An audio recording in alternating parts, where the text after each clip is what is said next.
Assalamualaikum warahmatullahi wabarakatuh. Innal hamdalillah nahmaduhu wa nasta'inuhu wa nastahdihi wa nastaghfiruh.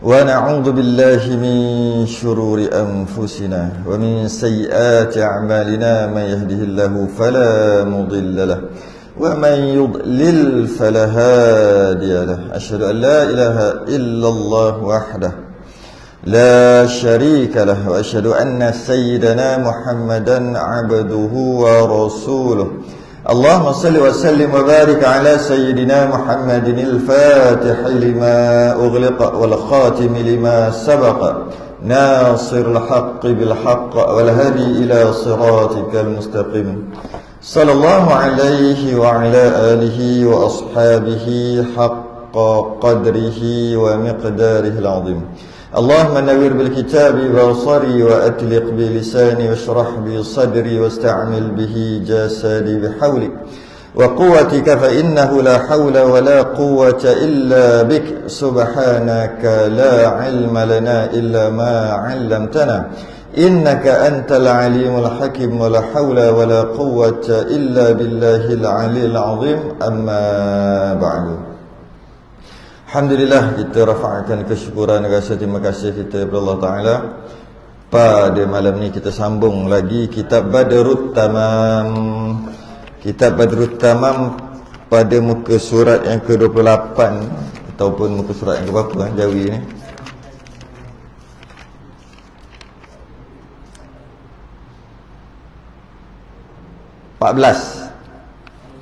Muka surat yang ke-14. Ya, betul. Kita bahas kat mana ni? Berkaitan dengan apa sebelum ni? Kita sambung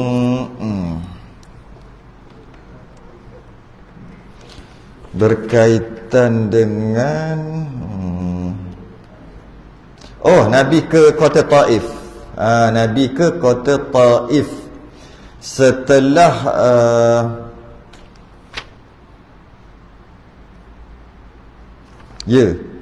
setelah ditolak oleh musyrikin Mekah sendiri, maka Nabi pun buat beberapa keputusan. Antara keputusan yang Nabi buat tu perlu keluar daripada Mekah untuk menyebarkan Islam, keluar daripada Mekah. Dan ada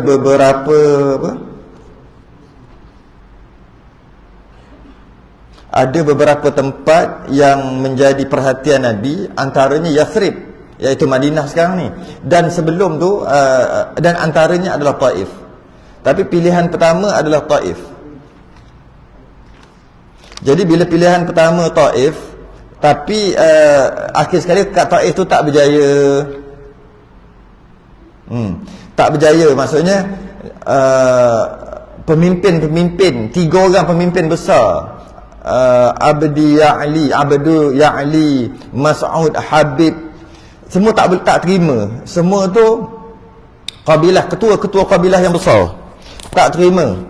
Bila tak terima, bukan sekadar tak terima, mereka suruh orang-orang, malah budak-budak, untuk baling batu kat Nabi sehingga berdarah Nabi, sehingga selipar ataupun kasut Nabi tu penuh dengan darah.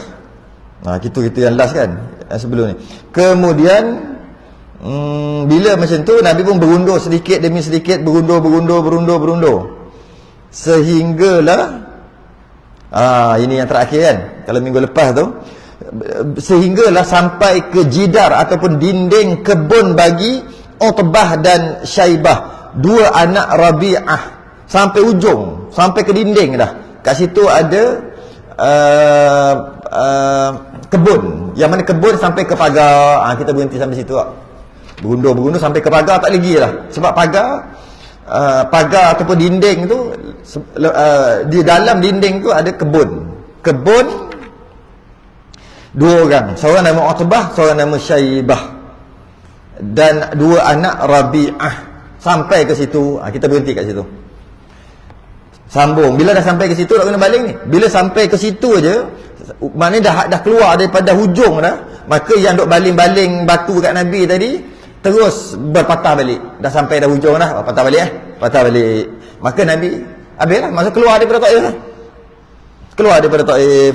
Dan orang yang baling tu pun yang budak-budak dan kembali mereka itu daripadanya, dia pun balik dah. Tapi dah sampai hujung ni. Sambung pula. Sambung lagi. Qala al-musannif rahimahullahu taala. Dan menyahaja Nabi kepada satu pohon kayu. Dah tengok tak ada orang baling dah, tengok kiri kanan nak pergi kat mana ni? Tak boleh ke depan. Kalau ke depan nanti budak-budak atau orang-orang yang dipanggil safih. Safih hamba-hamba, budak-budak, orang yang kurang sikit, dia akan baling balik. Sekarang ni dah hujung dah keluar pada tempat, dia patahlah balik. Bila dia patah balik, Nabi selamat lah. Kalau Nabi pergi depan balik, kena balik. Nabi cari nak kena kat mana ni. Nak berundur tak boleh dah. Sebab itu dah penghujung dah, iaitu dinding kepada kebun tu. Kemudian cari dan menyahaja Nabi kepada satu pohon kayu. Jumpalah, nampaklah satu pohon kayu. Maka duduk ia di bawah bayang-bayangnya. Panas ni, duduk bawah pokok tu sebab panas. Duduk dekat bayang-bayang supaya teduh sikit. Hal keadaannya duka cita. Mana tak duka cita? Dalam banyak-banyak tempat Nabi pilih Taif dulu. Nabi pilih Taif. Dalam banyak-banyak tempat tu Nabi pilih Taif. Dan Nabi suka Taif tu, dan mengharapkan penduduk Taif terima Nabi. Tapi tiba-tiba tak terima. Duka cita Nabi. Dan dua orang tuan kebun itu, dalam tu ada tuan dia, dalam kebun tu ada tuan.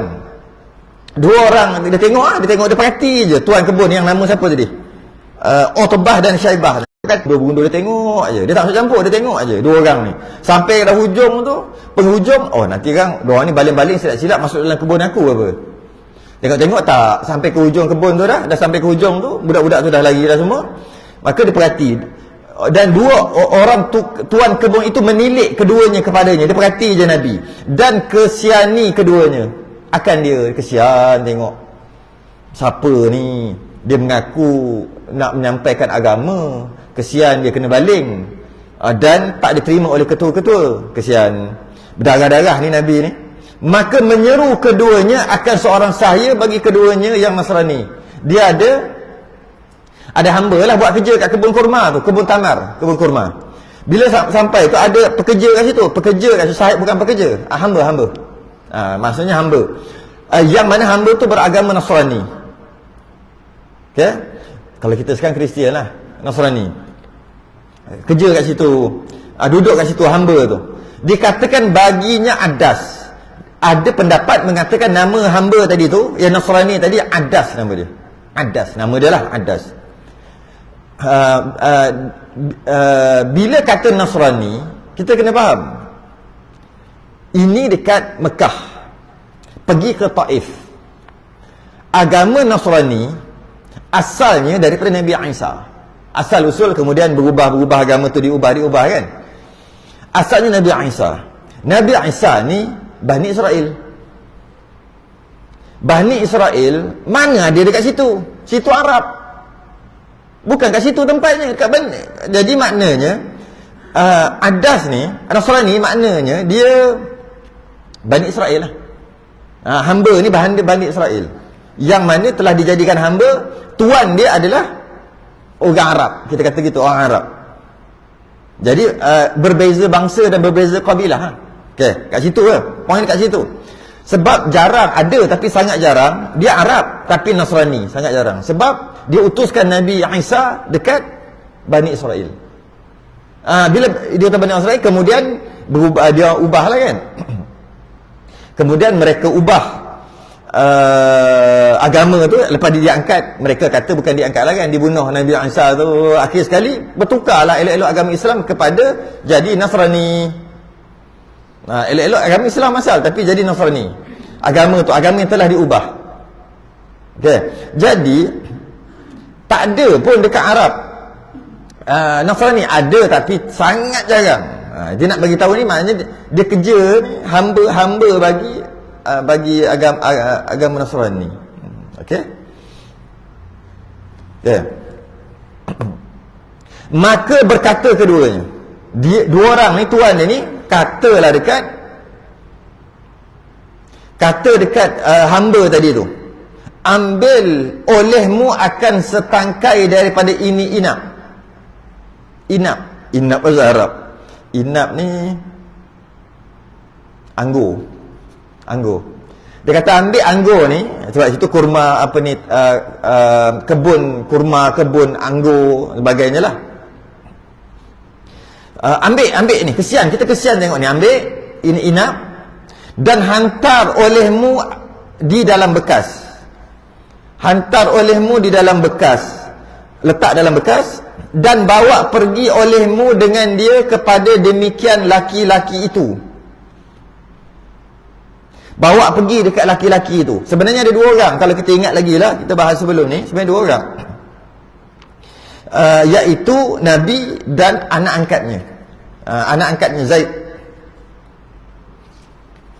Bawa ni, hantar, kesian, kita kesian ni, bawa ni, buat dalam bekas, bawa kat dia.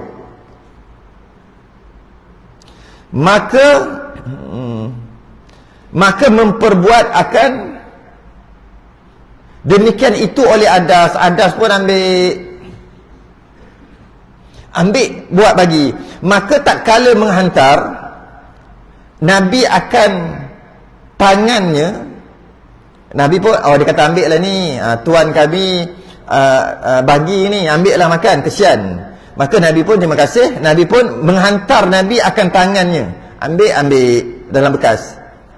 Dah kena ni, kena baling, kena apa semua ni, darah. Berkata ia, Nabi pun ambil, Nabi nak makan. Bismillahirrahmanirrahim, Nabi baca. Kemudian makan ia, Nabi pun makan. Maka menilik Adas, hamba tadi terkejut dengar. Dia tengok aja, menilik Adas kepada mukanya Nabi. Tengok muka Nabi. Kemudian berkata ia, dia pun cakap, bahawasanya ini perkataan yang kamu baca tadi tiada berkatakan dia oleh ahli negeri ini. Kau cakap apa ni? Orang kat sini tak cakap macam ni. Kata dia. Kata Adas. Adas ni, ingat, Nasrani dan Bani Israel. Bukan orang Arab tak cakap macam ni. Kau cakap apa ni? Dia kata bahawasanya ini perkataan tiada berkatakan dia oleh negeri ini. Orang kat sini tak cakap macam kau cakap ni. Maka berkata Rasulullah, dan dari mana negeri engkau? Macam ni, orang sini tak bercakap macam ni, tapi aku tahu apa yang kau cakap ni. Dan aku tahu daripada kau cakap apa ni, sebab aku bukan orang sini. Bila dia kata macam tu, maka Nabi kata, dari mana negeri engkau? Kau ni asal daripada mana? Tengok muka pun lain sikit, bangsa mana? Dan kau tahu apa yang aku cakap, dan kau boleh sedar yang apa yang aku cakap tadi tak orang sini tak cakap. Maknanya orang kat tempat kau cakap ke macam aku cakap, yang bismillah tadi tu. Dan apa agama engkau, yang kau boleh tahu yang aku nak cakap ni, kau agama apa? Okey. Sahutnya, Nabi pun jawab, aku Nasrani, dan aku seorang laki-laki daripada ahli Ninawa. Aku ni Nasrani, aku seorang laki-laki daripada ahli Ninawa. Ada satu tempat, Ninawa ni Iraq, selatan Iraq. Ninawa ni. Maka aku orang situ. Maka berkata Rasulullah, adakah engkau daripada kampung laki-laki yang soleh Yunus bin Matta? Maknanya engkau orang sana ni, orang Ninawa ni. Maknanya engkau ni duduk dekat satu kampung yang mana satu ketika dahulu ada orang soleh nama Yunus bin Matta. Nabi tanya. Nabi tanya dia. Sahutnya Yunus bin Matta ni Nabi Yunus Nabi Yunus ni Yunus bin Matta. Dan Nabi Yunus keturunan Bani Israel, yang mana bila sebut keturunan Bani Israel ni, dia adalah daripada Nabi Ibrahim, anaknya Ishaq, anak Nabi Ibrahim yang nama Ishaq, dan anak Nabi Ishaq yang nama Yaqub. Daripada Yaqub ni akhir sekali sampai ke Nabi Yunus. Jadi maknanya Bani Israel lah. Sebab Bani Israel ni, Yaqub, dia ada beza tau. Bani Israel yang kita nak bincang ni dengan Israel yang duk serang-serang ni ada beza. Jangan sama, tak sama. Yang itu Israel tu negara yang dinamakan sempena bangsa Israel. Dia namakan negara tu. Yang kita sebut ni keturunan Bani Israel. Kita sebut ni keturunan Bani Israel. Yang Bani Israel ni adalah seorang Nabi. Pernah dengar? Nabi Israel. Dia ada dua nama. Satu lagi namanya Yaqub. Nabi Yaqub tu Israel lah tu. Nabi Yaqub ada dua nama. Satu nama Yaqub, satu lagi nama Israel. Tu nama dia. Nama Nabi Yaqub. Jadi bila kata Bani Israel, maksud anak beranak keturunan Nabi Yaqub. Habis yang ada sekarang tu, itu negara. Satu Zionis, dia merampas tanah ketika dia datang dulu. Datang nak menumpang aja. Datang nak menumpang. Maka orang Palestin bagilah, baik. Bagilah dia orang duduk. Akhir sekali dah jadi dia ambil sikit. Lagi dia mengaku tu dia punya. Akhir sekali jadi macam sekarang ni lah. Tak sama Cuma bila kita kutuk kekejaman Israel, bukan Israel ni berdosa kutuk. Kalau kata kekejaman Israel dengan maksud Nabi Yaqub, bukan Israel tu, nama je sama, cerita lain-lain. Bukan tak boleh sebut, boleh je sebut. Cuma bila kita sebut Israel, ingat pertama nama Nabi Yaqub. Orang beriman dan keturunan-keturunan Nabi Yaqub ada yang beriman, ramai. Yang Israel yang kita cakap ni Zionis, dia lain. Jadi ada orang kata tak boleh, jangan cakap Israel tu Nabi Yaqub. Boleh, cuma maksud kita bukan Israel Nabi tu, Israel ni. Kalau tak boleh cakap. Dan keturunan Nabi Yunus ni keturunan Bani Israel, yang mana Allah utus untuk berdakwah dekat satu tempat nama Ninawa, selatan Iraq tempat tu. Dan ni hamba ni dia berasal daripada Ninawa lah. Bila dia berasal daripada Ninawa, Nabi tu kau tanyalah, oh kampung saudara aku. Oh tak baca lagi nanti.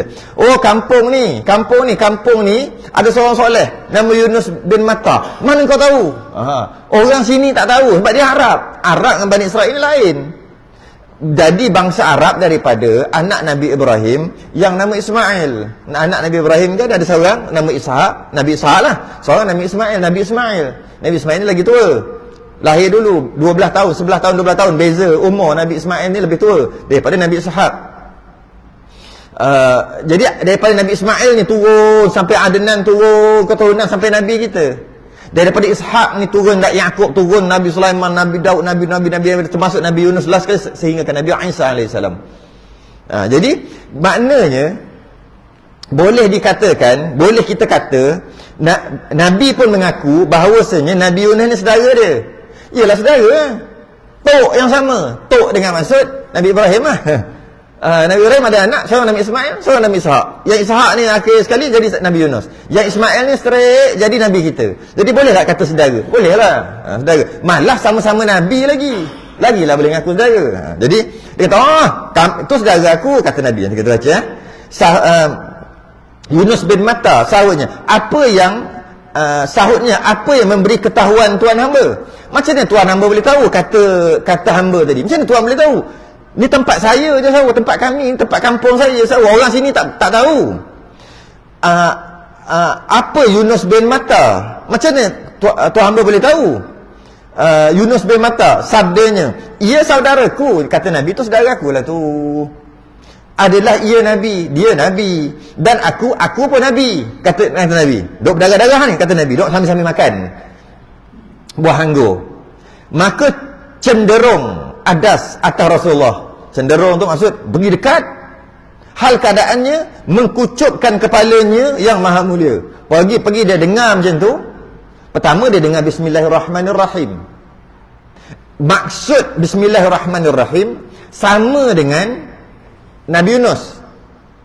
Sebab dia sama je, sama dengan Nabi Yunus. Setiap mana-mana Nabi yang diutuskan sama je, iaitu tujuan untuk mengesakan Allah. Cuma mungkin syariat tu berbeza. Mungkin ada nabi-nabi ni tak boleh makan binatang sekian-sekian. Nabi yang ni boleh makan pula. Ada syariat berbeza. Ada nabi yang ini diutuskan cara menyuci najis dia begini. Ada yang nabi diutuskan tak boleh cuci najis. Kalau kena najis kena buang aja pakaian tu. Contoh. Ada lah. Syariat berbeza. Dari sudut akidah sama, iaitu mengesakan Allah. Allah yang maha pemurah lagi maha mengasihani dengan nama Allah. Itu memang semua nabi-nabi ada. Sebab tu dia kata dengan nama Allah yang maha pemurah. Ini sama macam orang kampung aku.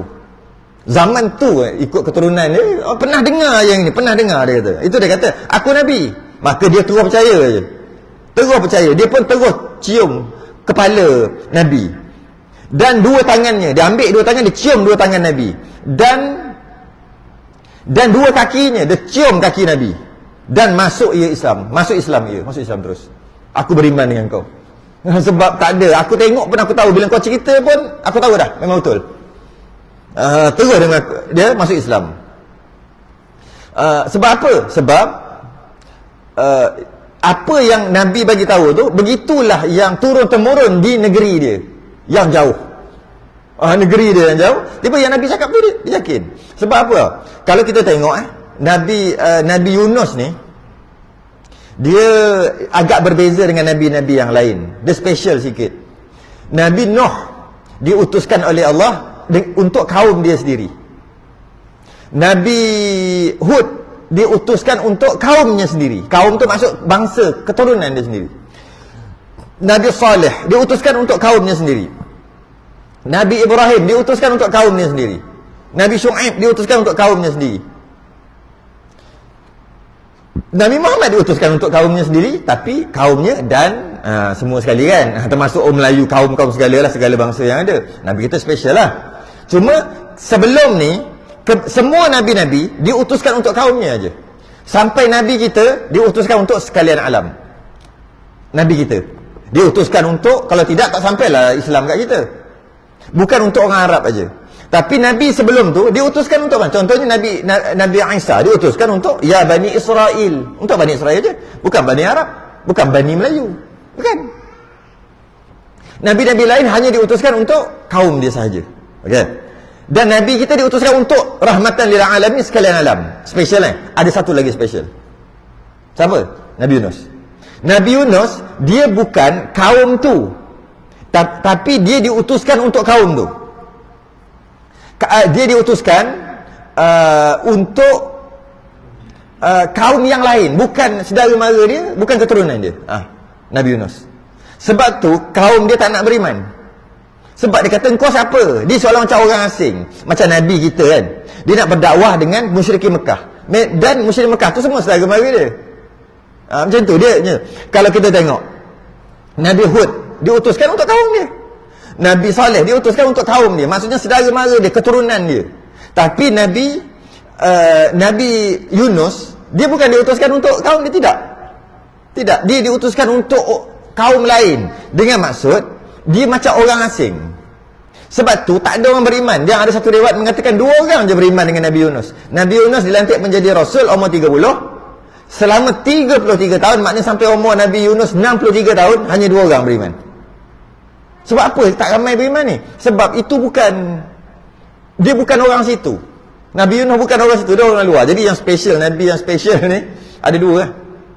Iaitu Nabi kita, walaupun dia bangsa Arab, bangsa Arab Quraisy, tapi diutuskan untuk semua bangsa lainnya. Itu memang habis special lah. Okay. Yang kedua special, Nabi Yunus. Dia bukan bangsa tu, tapi dia diutuskan untuk, dia seolah-olah orang asing. Tapi kalau nabi-nabi yang lain hanya diutuskan untuk bangsa dia, bahasa dia. Jadi tak perlu belajar bahasa lain, terus cakap bahasa dia. Tu ada special sikit lah, ada perbezaan. Jadi bila macam tu, sebab tu Nabi Yunus ni terkenal. Dia agak terkenal sehingga kan 33 tahun berdakwah, yang beriman cuma 2 orang. Akhir sekali Nabi Yunus kata, dah lama sangat aku berdakwah pada korang semua tak terima dakwah aku. Maka Allah bagi amaran, dalam masa 3 hari akan datang azab yang besar. Kan cerita Nabi Yunus 3 hari. Lepas tu dia kata, sembang ajalah. Hari yang pertama dia masih lagi tak nak beriman. Hari yang kedua Nabi Yunus kata, memang tak ada harapan ni. Dah nak 33 tahun aku berdakwah, tak ada orang nak terima. Takkanlah lagi 2 hari tinggal ni Allah nak turun azab. Aku patah. Itu yang Nabi Yunus pergi tu. Terus keluar daripada tempat tu. Sedangkan Nabi Yunus tak terima wahyu lagi, suruh keluar. Yang diterima wahyu 3 hari lagi akan, jika umat dia tak beriman, 3 hari lagi akan datang azab. Hari yang pertama dia reject, macam biasa dah kena reject. Hari yang kedua tak ada harapan lah ni. Maka Nabi Yunus pun keluar daripada tempat dia. Ini yang Nabi cerita dekat dia. Dia terkejut, dia kata betul cerita ni. Nabi Yunus keluar, sedangkan tak terima wahyu, suruh keluar lagi. Kita ingat tak Nabi SAW ketika semua musyrikin Mekah menyeksa orang yang masuk Islam, kan Nabi suruh pergi keluar hijrah yang pertama ke Habsyah tu, hijrah yang kedua, dan hijrah yang ketiga dekat Yathrib. Nabi sendiri tak keluar kan. Nabi orang terakhir hijrah. Kenapa Nabi orang terakhir hijrah? Sebab tak turun wahyu lagi. Last kali semua dah hijrah dah, baru Nabi yang terakhir. Sebab tu kita boleh kata Nabi takut, sebab tu pergi ke Madinah. Takut apa dia orang terakhir keluar? Sahabat yang lain pergi dulu. Kenapa Nabi orang yang terakhir keluar? Sebab tak terima arahan lagi. Maka waktu tu para sahabat ada bercakap-cakap. Dia kata hebat Nabi kita, tak macam Nabi Yunus. Ini Nabi marah. Cerita dulu. Tak macam Nabi Yunus. Nabi Yunus dahlah berdakwah lama sangat. Bila 3 hari amaran untuk diturunkan azab, hari pertama masih lagi tak terima. Hari kedua Nabi Yunus dah keluar. Nabi kita hebat sehingga turun wahyu, dan malah dia orang terakhir baru dia keluar untuk bila tak terima wahyu. Jadi Nabi kita hebatlah. Nabi Yunus ni cepat sangat. Tak turun wahyu dah. Dia kata, sahabat kata, Nabi marah. Nabi kata, jangan engkau kata aku lebih daripada Yunus bin Matta.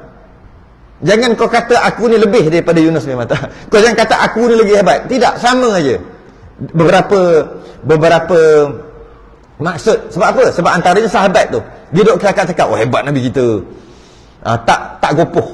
Nabi Yunus gopoh. Belum apa-apa dah keluar. Tunggulah 3 hari. Dah hujung-hujung tu, dah tak ada harapan, baru keluar. Bila turun wahyu suruh keluar. Sebab bila turun azab, waktu tu bukan orang jahat, orang kafir, orang maksiat aja yang kena azab. Tak, orang yang beriman pun kena azab sekali. Tu kita risau bila berlaku apa-apa dekat kampung taman kita, kat negara kita sekalipun, berlaku apa-apa kemungkaran, maksiat, kita jangan seronok. Dia buat maksiat, dia lah kena seksa. Tidak. Kalau Allah turun bala, semua kena. Kalau Allah bagi COVID, semua kena. Tak kira siapa-siapa pun kan. Kalau Allah bagi turunkan hujan yang lebat, banjir, semua kena. Rumah Pak Imam kena tenggelam. Sebab tu kata, kalau Allah turun azab, semua kena. Maka Nabi Yunus keluar awal, sedangkan wahyu belum sampai lagi. Maka sahabat tu bercakap, Nabi marah. Nabi kata, kau jangan kata aku lebih daripada Yunus bin Matta. Sama aja. Aku Nabi, dia Nabi, dan sama. Jangan kau kata gitu, seolah-olah macam dia merendah-rendahkan Nabi Yunus. Yang satu. Yang kedua, para sahabat tu bercakap juga, ada yang bercakap, Nabi kita jumpa Allah naik tempat yang mulia ketika Isra' dan Mi'raj, naik langit ke-7 sampai ke Mustawa. Tapi Nabi Yunus kena makan dengan ikan, tenggelam di dasar. Mana lekeh Nabi Yunus. Dia kena makan ikan, kena duduk di dasar bawah, tempat yang tak best, tempat yang macam hina. Tapi Nabi kita hebat, naik ke-7. Nabi marah, Nabi tak bagi. Ada 2 sebab Nabi tak bagi. Yang pertama, jangan kata aku ni lebih daripada Yunus bin Matta. Sama aja Nabi kata. Malah walaupun aku naik ke atas, tapi Yunus bin Matta duduk dalam perut ikan, bukan duduk saja-saja. La ilaha illa anta subhanaka inni kuntu minadh zalimin. Hebat ni kata. Ada Nabi tegur lah, jangan duk kata gitu. Nabi semua sama. Terkejutlah Adas tadi, Nasrani tadi, terkejut. Maka dia cium sampai cium kaki. Maka daripada kisah inilah para ulama bahas, adakah boleh ke cium kaki? Boleh ke cium kaki? Kias. Maksudnya boleh tu bukan dekat Nabi. Kat Nabi mungkin kita kata memang boleh lah kot. Bukan sembah dia sebagai Tuhan, tak boleh. Sembah Nabi sebagai Tuhan pun tak boleh, kufur. Habis Nabi hebat, sembahlah dia pun tak boleh. Malah Nabi kata, jika boleh seorang makhluk, seorang manusia sembah kepada manusia yang lain, aku nak suruh isteri sembah kat lelaki dia. Nak bagi tahu besarnya martabat suami. Tapi tak boleh, maka tak boleh jangan sembah. Isteri jangan sembah. Kalau boleh, sebab ada sahabat dia nak sembah Nabi. Dia kata kaum-kaum lain sembah Nabi mereka, kami bukan setakat nak selawat aja, kami nak sembah. Nabi tak bagi. Nabi kata, kalaulah seseorang boleh sembah kepada seseorang, aku tak nak suruh sembah ke aku nak suruh isteri sembah suami. Nak beritahu martabat suami itu sangat tinggi. Jadi bila cium kaki tu, maka ulama bahas, boleh tak orang kita lah dikiaskan kepada cium kaki. Dia ada beberapa adat. Di Indonesia ada adat ni, dia cium kaki mak dia. Ada. Bukan cium jumpa mak pun cium kaki, bukan. Dia ada macam upacara lah, macam tak tahulah macam mana, saya tak tahu sangat. Ada adat di situ. Mungkin kalau nak berpisah lama ke, nak pergi belajar ke apa kan, anak dia dalam umur belasan, dia nak pergi keluar belajar mungkin 5, 10, 7 tahun. Jadi ada macam upacara macam tu lah, macam adat. Mungkin ramai-ramai, mungkin tak ramai pun kat rumah je, dia basuh kaki mak dia. Kan syurga di bawah tapak kaki bu. Dia basuh kaki mak dia, ni anak ni, lepas tu cium kaki. Maka ada orang kata tak boleh. Maka para ulama yang kata boleh, bukan cium kerana nak dengan maksud itu nak jadikan dia Tuhan, bukan. Tak boleh tu, kufur. Cium kaki sebagai tanda hormat, maka dikiaskan daripada kisah ni. Malah ketika waktu lain pun ada sahabat-sahabat lain yang jumpa Nabi pergi cium kaki, Nabi biar je, maka dibenarkan. Ada yang anak murid cium kaki tu, ada yang tak setuju, ada yang tak setuju. Nak cerita sebahagian ulama yang setuju, kiyah daripada sini lah. Kiyah daripada kisah cium kaki. Dia kata kalau cium tangan boleh, kenapa cium kaki tak boleh? Cium tangan bersih, cium kaki kotor, basuhlah kaki bagi bersih. Habis kalau cium tangan boleh, sebab kaki kotor, tangan bersih ke? Kalau tangan kotor boleh cium. Kan? Dikirakan. Kenapa pula kalau boleh? Ni cerita seseorang cium tu, seseorang. Kalau cium tangan boleh, mana cium dahi pun boleh, cium bubun boleh, cium kepala lutut boleh tak? Boleh. Cium kaki asal pula tak boleh? Kenapa pula cium tangan boleh, cium kaki tak boleh? Jadi ulama bahaslah kat sini. Bukan suruh buat, bukan. Nak bagi tahu perbahasan ulama. Cium dua kaki. Tapi ada yang ulama dia keras sikit, kata tak, ini hanya untuk Nabi boleh. Yang kata boleh ni kata Nabi ada untuk diikuti. Kenapa tujuan Nabi ada? Kenapa Allah utuskan Nabi? Untuk ikut Nabi kan? Ikutlah. Ada mana sahabat boleh cium kaki Nabi, maka bolehlah cium kaki. Tapi yang biar padan lah, mak ayah biar padan lah. Jangan main siapa-siapa jumpa pakat-pakat cium kaki. Apa hal, biar padan lah cerita. Jadi macam mana pun, kalau kata ada ulama kata ada kata tak boleh, kita terima juga, sebab ada khilaf kat situ. Dan bermula habis kat situ. Dan okey, sebelum tu nak sambung kisah sikit.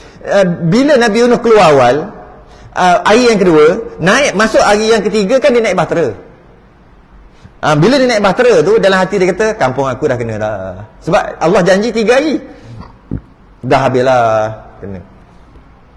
Kemudian ketika atas bahtera tu kan, bahtera tu nak tenggelam lah kita kata kan, nak karam. Apa orang atas tu buat?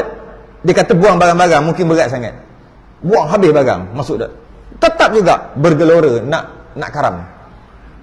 Akhir sekali macam ni, kita kena terjun. Berapa orang ada ni? Berapa puluh orang ada dalam ni? Kita kena buang separuh. Lebih mati 3 orang daripada mati 100 orang contoh lah. Habis macam mana? Engkau lah terjun. Siapa nak terjun? Akhir sekali buat undi. Dia kata dekat Nabi Yunus, kau tak payahlah Yunus, sebab kau orang baik. Dia tengok muka Nabi Yunus, dia tahu dah, orang baik lah. Nabi ni muka baik, orang alim, orang baik, kau tak payah undi lah. Dia mana boleh undi kena Nabi Yunus, undi kena Nabi Yunus. Tak apalah, kita cancel balik, kita undi sekali lagi. So ni cerita apa ni? Nak baling orang masuk. Sebab apa? Akhir sekali kena. Akhir sekali ada seorang orang alim lah kat situ yang bukan Nabi Yunus, yang lain. Dia kata, ini ada seorang hamba lari daripada tuannya. Sebab tu jadi gini, Allah balas, Tuhan membalas. Kerana dalam ramai-ramai kita ni ada seorang hamba sahaya yang lari daripada tuannya. Kita cek-cek, tak ada pun hamba. Akhir sekali Nabi Yunus terasa, akulah kot yang lari. Sebab Allah tak turun air lagi, aku dah maka dia kata tak apalah, dah aku dah 3 kali lah aku terjun. datang makan ikan nun. Bahasa sekarang kita ikan paus kot, tak tahulah jenis ikan nun namanya. Makan, duduklah 40 hari dasar laut. Okay. Nak cerita apa? Jangan lupa, lepas Nabi Yunus baca la ilaha illa anta subhanaka inni kuntu minadh zalimin, sampai panas ikan tu tak boleh duduk. Itu antara kita bila kita banyak masalah ni, tak boleh buat apa ni. Nak buat begini tak boleh, nak buat ini tak selesai, nak buat ini tak selesai. Itu antara amalan ni. Dia akan lepas. Akhir sekali panasnya ikan tadi, dia naik ke permukaan, pergi ke pantai lah kita kata, muntah. Keluar Nabi Yunus selama 40 hari. 40 hari duduk dalam tu. Keluar, kuruh Nabi Yunus. Kuruh. Terbaring dekat tepi pantai, Allah hidupkan satu pokok labu. Nabi Yunus ambil makan, maka sihat balik. Kemudian Nabi Yunus pergi tengok kampung dia yang dah musnah. Pergi tengok tak musnah. Rupa-rupanya hari yang ketiga tu semua tersedar. Yunus dah tak ada. Tapi bagi 3 hari Chan, kita baru 2 hari. Patutnya tunggu dulu. Allah, kami nak beriman macam mana ni? Cari. Ya Allah, ampunkan kami lah. Tapi kami dah tak ada pemimpin, kami nak bertaubat macam mana? Cari, maka Allah terima taubat mereka. Nabi Yunus pun terkejut. Nabi pun bertaubat lah istilahnya. Nabi Yunus kata betul, dia terkeluar awal. Akhir sekali kaum Nabi Yunus, sebab tu dalam Quran disebut tak ada kaum yang lebih baik daripada kaum Yunus. Baik, kita tengok kaum Yunus apa tak terima. Maksudnya walaupun buat salah, ujung-ujung tu tak putus asa dengan rahmat Allah, bertaubat. Maka tak ada kaum yang lebih baik daripada kaum Yunus. Nabi Yunus. Maknanya akhir sekali bertaubat. Mereka bertaubat. Nabi Yunus pun kembali sihat dan memimpin mereka itu. Dalam Quran ada cerita kisah ni. Ada 5-6 ayat yang menceritakan tentang kisah Nabi Yunus. Kembali balik memimpin mereka. Okey, kita sambung cerita. Jadi terkejutlah Adas tadi. Bila Adas cium habis semua sampai ke kaki dan masuk Islam terus. Dan bermula dua tuan kebun itu menilik keduanya kepada demikian. Masa saya tengok langsung, apa cerita? Kita suruh bagi anggur, dia pergi siap cium apa benda ni, cium kaki ni. Maka berkata salah seorang daripada keduanya. Seorang ni cakap kat seorang lagi, kan 2 orang tuan kebun tadi. Bagi satu lagi, adapun hamba engkau itu telah membinasakan ia akan dia. Habis hamba kau ni habis lepas ni. Jahanam kau punya hamba. Macam tu lah. Apa hal pula tiba-tiba ni? Kita suruh buat lain, dia pergi buat lain. Habis binasalah. Teruklah, habislah kau punya hamba ni. Jahanam lah kau punya hamba ni. Habis kau macam tu. Maka tak kala datang Adas kepada keduanya, lepas dah bagi semua, minta maaf apa semua, bagi makan apa semua dan beriman dengan Nabi, kembali baliklah ketuan dia hamba. Kembali balik kedua dan berkata keduanya baginya, binasa engkau hai Adas. Apalah bagimu? Engkau ni hilang akal apa Adas? Macam tu lah. Habislah engkau. Siaplah engkau. Jahanam engkau. Habis kau macam tu lah. Binasa engkau. Engkau kucup kepalanya. Engkau pergi cium kepalanya. Dan 2 tangannya. Dan 2 kakinya. Engkau gila engkau cium. Kami suruh bagi makan. Kesian sebab dia berdarah-darah. Dia penat. Dan engkau pergi bagi tu. Siap-siap cium-cium. Jahanam engkau. Sahutnya, hai penghuluku. Dia pun jawab, wahai tuan. Penghuluku lah, tuan. Dia tu hamba. Tiada di dalam bumi yang terlebih baik daripada ini laki-laki. Laki ini adalah lebih baik daripada, tak ada yang lebih baik daripada dalam bumi ni. Senyata telah mengkhabar ia akan daku. Dia dah bagi tahu kat aku dengan pekerjaan yang tiada mengetahui ia melainkan Nabi. Aku tahulah. Sebab aku berasal daripada Ninawa. Dan aku ada agama aku di situ, Nasrani. Dan menceritakan tentang Nabi-Nabi, Nabi Yunus dan Nabi dan sebagainya. Aku tahu. Dan aku datang sini sebagai orang asing. Dan aku tak cerita pun benda tu. Dan orang sini pun tak tahu. Tiba-tiba dia cerita tentang Nabi tu yang turun-temurun cerita dekat tempat aku yang jauh. Dan cerita dia tu hanya Nabi je yang tahu, boleh cerita. Tiba-tiba dia yang bagi tahu. Maka aku terus beriman dengan dia, kata dia. Pekerjaan yang tiada mengetahui dia melainkan Nabi. Nabi je tahu. Habis tu cerita tentang Adas lah. Habis cerita bang Adas. Kemudian berpaling Rasulullah sallallahu alaihi wasallam daripada Taif, hal keadaannya duka cita bila pusing. Tu yang saya sebut tu. Kalaulah 3 orang pemimpin Taif terima, Madinah sekarang ni Taif lah. Taif lah. Sebab Nabi suka kat situ. Dan diriwayatkan, tapi bila Taif tak berjaya, Nabi pun plan B, pergi Madinah ataupun Yathrib.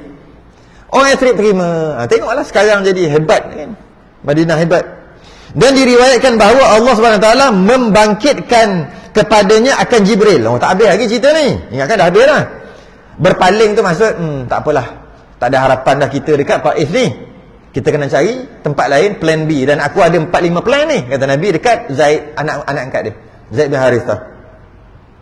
Kemudian masa duduk bincang-bincang tu, maksud berpaling tu maksud tak pergi dah lah ke Taif. Nak balik dan nak pergi ke Yathrib pula. Tengah buat rancangan lah nak pergi Yathrib tu. Yathrib tu Madinah lah. Tiba-tiba datang Jibril datang. Yalah, kawan baik datang. Dan sertanya Malik Al-Jibal. Dan dibawa geng. Jibril bawa geng. Jibril kenal kan, ni Malik Al-Jibal. Malik ni Malak. Malik pun boleh, Malak pun boleh. Malak tu malaikat. Malik tu raja lah. Ataupun owner boleh juga. Jadi kalau kata Malak Al-Jibal, dengan maksud malaikat penjaga gunung. Kalau kata Malik, tuan punya gunung, lebih kurang lah kan? Okay.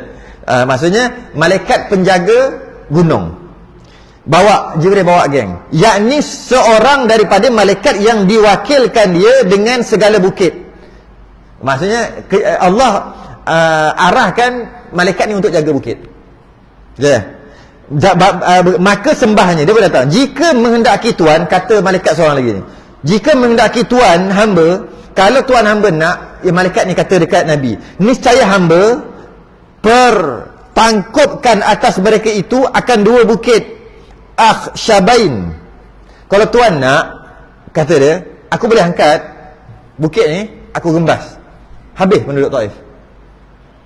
Macam mana yang berlaku dekat kaum Nabi Lut kan, dia kurang lah tu. Bila 2 malaikat datang pergi rumah Nabi Lut, menjumpai seorang lelaki, 2 orang lelaki lah, dapat tahu kat kaum Nabi Lut yang LGBT ni pakat-pakat pergi kepung rumah Nabi Lut. Kepung, serahkan 2 lelaki ni. Lawa malaikat, dia nak menyerupai manusia, mesti yang maksimum paling lawa lah, istilah paling handsome. Diorang ni semua homoseks, gay dengan lesbian, itulah LGBT. LGBT. Kembar datang. Nabi Lut kata apa? Aku ada anak perempuan, kalau kau nak, kahwin dengan anak aku, siap bagi free. Jangan buat kerja pelik macam ni. Aku daripada dulu lagi duduk tegah, engkau masih lagi nak, kan bawa datang, serahkan 2 orang tadi, yang lawa tadi. Serahkan. Malulah Nabi Lut. Dia kata, minta maaf lah, 2 tuan minta maaf lah, jangan risau, kami ni malaikat. Dengar malaikat, seronok lah Nabi Lut. Sama, jangan risau. Malaikat 2 ni yang sodok bumi, angkat rembah atas penduduk Sodom tu. Sampai sekarang terlekat nama Sodom tu kan, Sodomi tu. Penduduk tu satu kaum, penduduk Sodom. Malaikat tu angkat, sodok macam tu, angkat tinggi-tinggi, terbalik kan, embas.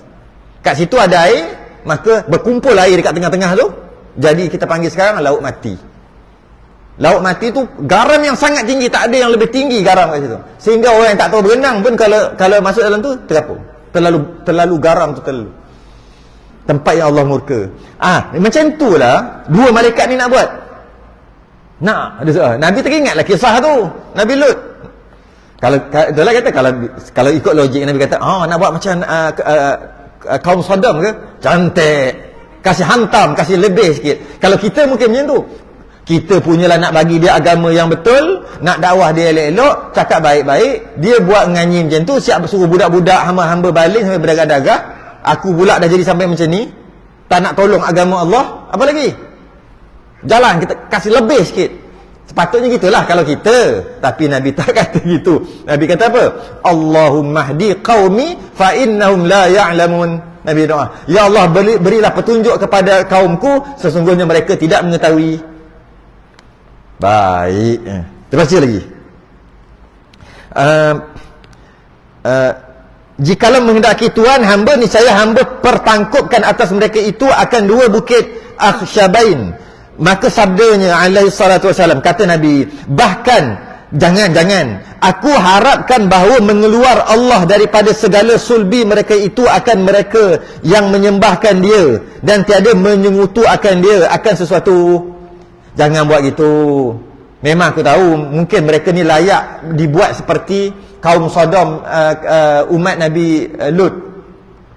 Tapi jangan. Allahumma hdi qaumi fa innahum la ya'lamun. Ya Allah, beri petunjuk kepada kaumku, sesungguhnya mereka tak tahu. Kalau mereka tahu, mereka terima. Dan Nabi kata, aku mengharapkan ada benih-benih dekat sulbi wat taraib, dekat benih lah, dekat benih lelaki-lelaki yang halau aku tu, penduduk-penduduk Taif ni, aku mengharapkan benih-benih yang ada ni, yang mungkin setahun 2 tahun lagi mengandung isterinya akan jadi anak ni, mengharapkan mereka ni akan menyembah Allah dan tidak menyekutukan Allah. Nabi menyalah baik. Kalau kita tak ada lah, angkat lebih sikit jangan 2 bukit, angkat 3 bukit, bagi rembah biar padan muka kita. Nabi tak ada baik. Padahal dah berdarah-darah ni. Tuan hamba maka sembah Malik Al-Jibal. Kata malaikat tadi tu, aku ni dah dengar banyak cerita tentang tuan hamba. Nabi ni lah, tuan hamba seperti barang yang dinamakan tuan hamba. Yang tuan hamba ni banyak nama. Nabi kita ada 99 nama juga. Yang kita tahu ialah beberapa nama je. Banyak nama Nabi kita. Malah setengah ulama kata ayat-ayat yang terpotong dalam Quran tu nama Nabi lah. Yasin, Toha, adalah nama-nama. Nama Nabi Mustafa, apa lagi, Muhammad, Ahmad tu memang lama lah, kita tahu kan. Ada 99. Dan antara nama Nabi adalah tuan hamba seperti barang yang dinamakan tuan hamba oleh Tuhan tuan hamba. Tuan hamba ni, Nabi ni memang betul lah macam mana Tuhan Allah namakan tuan hamba ni. Dengan nama apa? Rauf. Antara nama Nabi kita Rauf.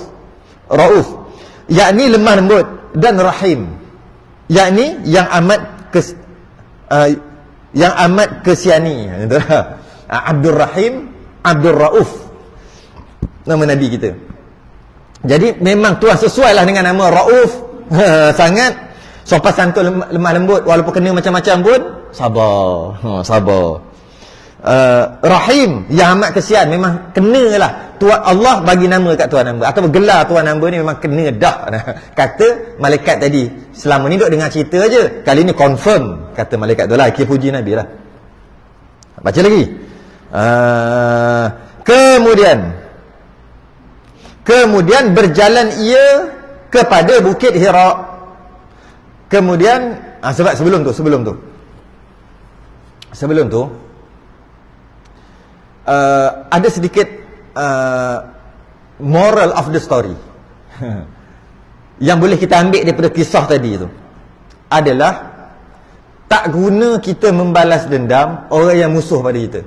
Orang yang memusuhi kita, tak guna kita balas dendam dekat dia, kerana ia sekadar untuk menjamu kepuasan hati nafsu kita sahaja. Tapi kalau orang memusuhi Allah dan Rasul, itu jangan kompromi, itu tak boleh. Cerita agama tak ada. Engkau setakat nak maki aku, nak memusuhi aku atas nama aku, tak guna balas dendam kat dia. Tak guna. Dia sekadar menjamu nafsu. Yalah, seronok padan muka. Tapi kalau orang memusuhi Allah dan Rasul, siap. Kita ni tu, kita ni. Jadi kita, Allah dan Rasul tak ada kompromi. Tapi kalau diri kita, tak guna. Orang buat apa-apa kita pun tak guna kita menjamu kepuasan nafsu kita dengan balas dendam balik bila orang buat macam-macam. Itu moral of the story. Okay. Dan memang benar, ketika tertubuhnya kerajaan Islam di Madinah, seorang bernama Urwat bin Mas'ud As-Saqafi. Kalau ingat lagi, 3 orang tu mana 3 orang tu? Ni. Pertama Abdul Ya'lil, yang kedua Mas'ud, yang ketiga Habib. 3 ni yang tolak Nabi ni. Yang Nabi kata, jangan kau buat apa-apa kat dia, kata kat malaikat, aku harap dekat sulbi dia, benih dia nanti jadi baik-baik. Yang betul Nabi cakap. Tak lama lepas tu, mungkin beberapa tahun lepas pada tu, lahirlah ataupun adalah anak-anak mereka ni yang bernama Urwah bin Mas'ud. Yang nombor 2 tu, Mas'ud kan, anak dia memang betul beriman dengan Nabi. Tu kata bagus kita maafkan orang, jangan duduk balas dendam aja. Okey, sambung lagi. Kemudian berjalan ia kepada Bukit Hira. Kenapa Nabi pergi berjalan kat Bukit Hira? Sebab keluar daripada kota Taif tadi. Kenapa pergi ke Bukit Hira? Baliklah Mekah. Bila keluar daripada Mekah, mereka dapat tahu Nabi keluar daripada Mekah untuk pergi ke Taif, mereka terus buat sidang Dewan Rakyat, Parlimen terus. Darun Nadwah nama tempat tu, Parlimen lah lebih kurang. Dia terus buat rancangan, keluarkan satu undang-undang, tak benar Nabi masuk. Maksudnya adalah undang-undang yang macam tu lah, tak boleh Nabi nak masuk. Maka bila begitu, Nabi nak masuk tak boleh. Tak boleh benarkan masuk ke kota Mekah. Dan Nabi dah tahu begitu, Nabi tukar arah pergi ke Bukit Hira, ke Gua Hira. Nabi pergi ke Bukit Hira. Dan duduk kat situ dan cuba macam-macam cara untuk masuk ke kota Mekah. Panggil siapa-siapa, pembesar-pembesar Mekah, saudara mara Nabi, hantar, minta, kata, bukalah pintu, aku nak masuk. Maka gagal. Semua tak nak tolong Nabi. Kan Nabi sendiri kan ditolak oleh kaumnya, semua tak nak tolong Nabi. Sehinggalah dan tersebut di dalam kitab Usudal Ghabah, bahawa tak kala pulang ia daripada Taif, Nabi pulang balik daripada Taif, membangkit ia kepada Mut'im bin Adi. Ingat tak Mut'im bin Adi ni siapa? Dia yang buat kecoh 5 orang ni. Dia tak masuk Islam pun. Dia buat kecoh ketika semua pakat-pakat boykot keturunan Bani Hashim dengan Bani Muttalib. Keturunan Nabi ni pakat-pakat boykot. Sebab Bani Hashim dengan Bani Muttalib ni, dia backup Nabi.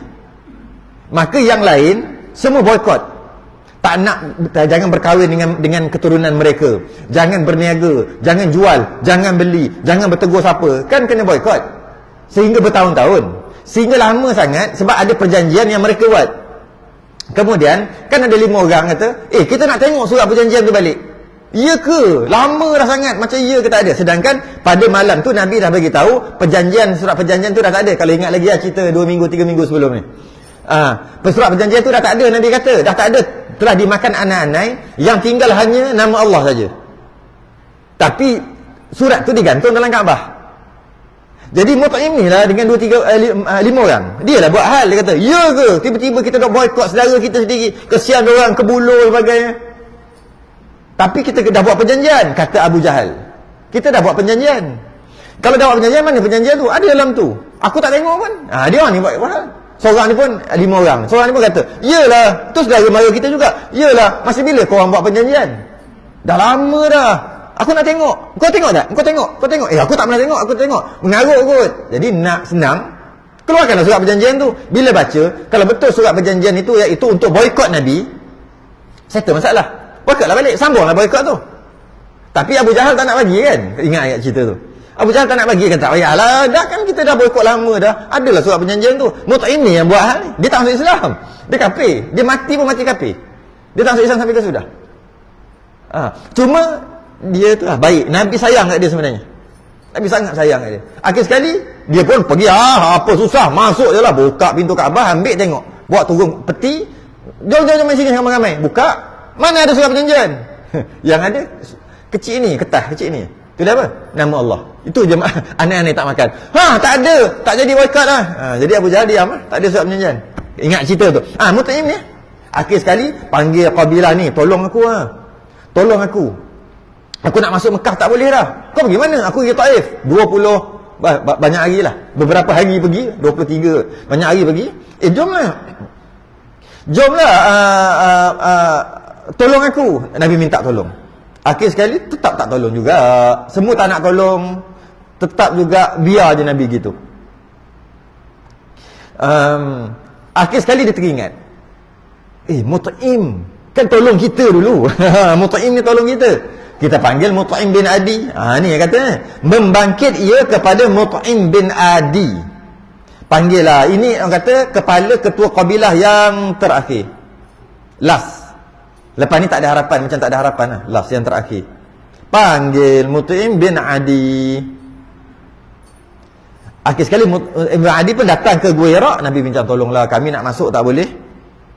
Kemudian kata ni, menuntuti ia daripadanya, minta tolong, bahawa menolong akan dia, minta tolong, maka ditolongkan akan dia.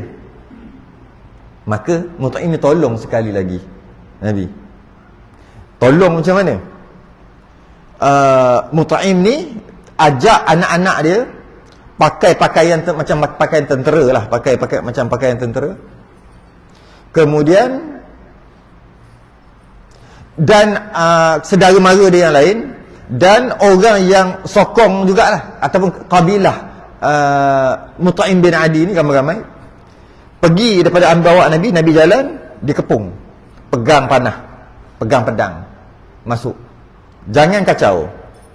Aku nak biar Muhammad masuk dengan selamat. Jangan kacau. Tidak panah. Macam tu. Akhir sekali bila sampai kat pintu tu, masuk-masuk.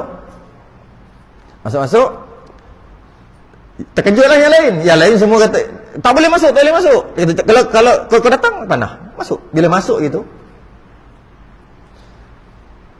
Abu Jahal datang. Dia tengok. Terkejut dia sebab Mut'im ni orang besar. Orang besar, ketua kabilah. Engkau ni, dia tanya, apa ayat dia? Engkau ni nak lindungi dia ataupun engkau ni nak ikut, maksudnya nak beriman dengan dia, ikut Islam dengan agama dia? Kata Abu Jahal. Abu Jahal kata, dia jawab, aku bukan nak beriman dengan dia pun. Aku nak selamatkan dia je. Aku menjamin keselamatan dia. Tapi aku tak ikut dia, maksud tak beriman dengan dia. Bila Abu Jahal dengar macam tu, Abu Jahal kata, kalau macam tu engkau nak selamatkan dia, aku pun akan duduk ya macam tu. Sebab apa tau? Dia begini. Dia waktu dulu lagi dah ada di istilah dia macam dia panggil suaka politik ni. Dah ada dah. Pemimpin-pemimpin besar, jika dia memberi janji untuk selamatkan siapa-siapa, macam kita kan suaka politik dia panggil kan. Kita janjikan selamatkan siapa, yang lain mesti kena ikut. Ketua-ketua kabilah yang lain mesti perlu ikut. Maksud tak boleh kacau. Sebab dia di bawah kekuasaan orang ni. Jangan siapa-siapa sentuh. Menandakan jika seorang tu boleh buat macam tu, bermakna dia berkuasa lah. Bermakna orang lain respect kat dia. Walaupun tu musuh, tapi dia duduk bawah orang ni. Suaka politik. Suaka politik. Maka Mut'im bin Adi ni tolong Nabi. Dan sehingga ke akhir hayat, Mut'im bin Adi ni tak masuk keturunan Nabi. Kalau kita tengok, Muhammad bin Abdullah bin Abdul Muttalib bin Hashim bin Abdul Manaf, kan 5 keturunan 5. Muhammad bin Abdullah bin Abdul Muttalib bin Hashim bin Abdul Manaf, kan. Abdul Manaf ni ada 4 orang anak. 4 orang anak Abdul Manaf ni, yang pertama nama Hashim tu lah, sebab Hashim bin Abdul Manaf kan. Hashim. Yang kedua Muttalib, yang kita pernah cerita sebelum ni, yang dipanggil Abdul Muttalib, hamba Muttalib tu. Pertama Hashim, anak Abdul Manaf ni Hashim, Muttalib. Satu lagi daripada mak yang sama, nama Abdul Syam. Abdul Syam, 3. Okay. Yang baik dengan Nabi, Bani Hashim dengan Muttalib je. Abdul Syam ni musuh Nabi lah. Daripada mak yang sama, nama Atikah. Abdul Manaf punya isteri yang nama Atikah. Abdul Manaf ni ada seorang lagi isteri. Nama apa seorang lagi ya? Waqidah. Nama anak, kan nama isteri dia seorang lagi. Ada seorang anak juga. Abdul Manaf punya anak jugalah, macam adik-beradik lah. Ini adik-beradik mak lain. Namanya Naufal. Mut'im ni, kalau tengok nama Mut'im bin Adi bin Naufal bin Abdul Manaf. Mut'im bin Adi bin Naufal bin Abdul Manaf. Abdul Manaf ni yang tok nyang Nabi ya. Nama Nabi Muhammad bin Abdullah bin Abdul Muttalib bin Hashim bin Abdul Manaf.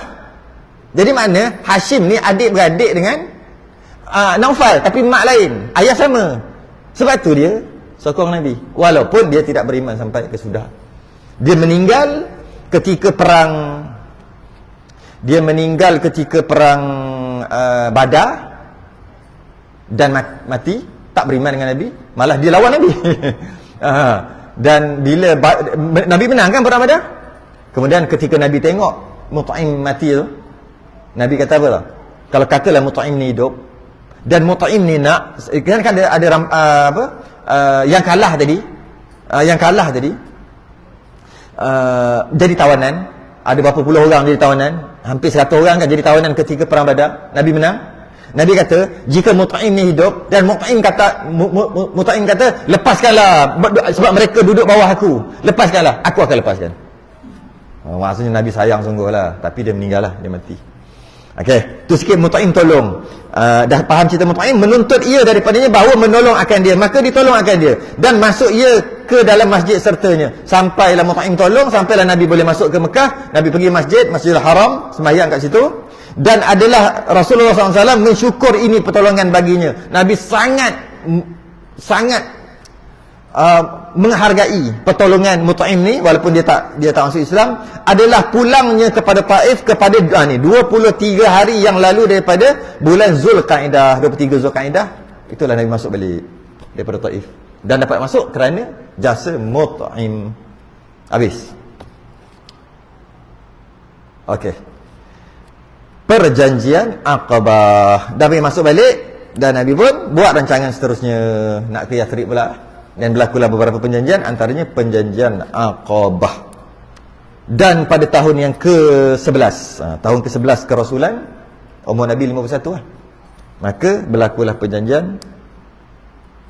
Ada beberapa kisah Aus dan Khazraj dan sebagainya, kita cerita akan datang. Wallahu alam. Tangguh dulu.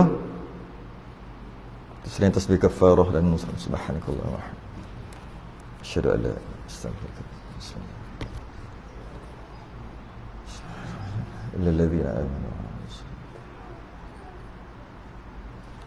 Assalamualaikum warahmatullahi wabarakatuh.